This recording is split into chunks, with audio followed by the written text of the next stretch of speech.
नमस्कार, मी पंजाब डक. मी 19 एप्रिलपासून ते 25 एप्रिलच्या दरम्यान काही ठिकाणी पावसाळ्यासारखा पाऊस पडणार आहे. पुणेकरांना गारपीट बघायला भेटणार आहे, साताऱ्याला गारपीट पाहायला भेटणार आहे, कोल्हापूरवाल्यांना भेटणार आहे. या पन्हाळा किल्ल्यावर देखील पाऊस पडणार आहे.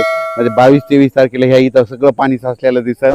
म्हणून हे पन्हाळा गडच्या परिसरातली लोकांनी देखील हे अंदाज लक्षायचा. मग राज्यात सांगायचं झालं तर ज्यांचा कांदा असेल, गहू असेल, हरभरा असेल तर तुम्ही काय करा, 19 एप्रिलपर्यंत काढून घ्या. कारण की राज्यामध्ये 20 तारखेपासून 20 एप्रिलपासून ते 21, 22, 23, 24, 25 एप्रिल दरम्यान काही ठिकाणी पावसाळ्यासारखा पाऊस पडणार आहे, काही ठिकाणी गारपीट होणार आहे. म्हणून हा अंदाज देखील सर्व शेतकऱ्यांनी लक्षात यायचा. मग सांगायचं झालं तर आपण विदर्भाकडे बोलू. वर्धा, नागपूर, भंडारा, गोंदिया, चंद्रपूर, यवतमाळ, वाशिम, हिंगोली, नांदेड, परभणी, त्यांच्यानंतर अकोला, बुलढाणा, वाशिम या जिल्ह्यातल्या सर्व शेतकऱ्याला सांगू इच्छितो की तुमच्याकडं 22, 23, 24, 25च्या दरम्यान काही ठिकाणी गारपीट होणार, काही ठिकाणी पाऊस पडेल, काही ठिकाणी सोडून देईल. म्हणून हा अंदाज देखील सर्व शेतकऱ्यांनी लक्षात द्यायचा.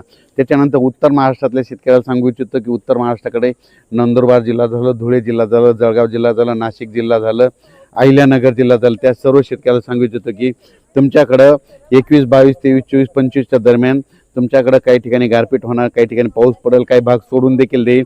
म्हणून तुमचे कांदे असेल तर तुम्ही काय करा, 20 तारखेपर्यंत काढून झाकून ठेवा. कारण की 20 ते 25च्या दरम्यान तुमच्याकडे देखील उत्तर महाराष्ट्राकडे पाऊस पडणार.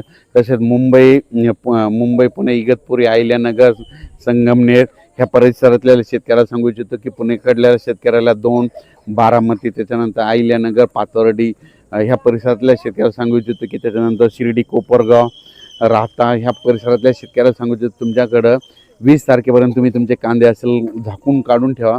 कारण की 21, 22, 23, 4 दिवस काही ठिकाणी गारपीट बघायला भेटेल, काही ठिकाणी पाऊस पडेल, काही ठिकाणी वारं देखील खूप सुटणार आहे. म्हणून हे देखील अंदाज लक्षात यायचा. त्याच्यानंतर संभाजीनगर जिल्हा, जालना जिल्हा, परभणी जिल्हा, बीड जिल्हा, लातूर जिल्हा, धाराशिव जिल्हा, नांदेड जिल्हा, हिंगोली ह्या परिसरातल्या मराठवाड्यातल्या शेतकऱ्याला सांगू इच्छितो की तुम्ही काय करा, 21 तारखेपर्यंत, 21 एप्रिलपर्यंत तुमची हळद असेल, गहू असेल, कांदा असेल तुम्ही काढून झाकून ठेवा. कारण की म्हणजे 21, 22 पासून ते 25च्या दरम्यान मराठवाड्यात देखील काही ठिकाणी गारपीट पाहायला देखील, काही ठिकाणी खूप वारं सुटेल, काही ठिकाणी पाऊस पडेल, काही भाग सोडून देखील देईल. म्हणून हा अंदाज लक्षात यायचा. त्याच्यानंतर आता इकडं मी कोल्हापूर, सातारा त्याच्यानंतर पुणेकरांना देखील चांगला गारपीट पाऊस पाहायला भेटेल. कर्नाटककडं निपाणी त्या परिसरात देखील गारपीट होणार आहे. म्हणून ते शेतकऱ्यांनी अंदाज लक्षात यायचा. तेलंगणातल्या शेतकऱ्यांनी अंदाज घ्यायचा, तेलंगणाकडे देखील खूप गारपीट होणार आहे. म्हणून त्या तेलंगणातल्या आदिलाबाद, निजामाबाद, सगोळी, बिलोली, धर्माबाद त्या परिसरातल्या शेतकऱ्यांनी देखील हा अंदाज लक्षात घेऊन आपण आपल्या पिकाची काळजी घ्यायची.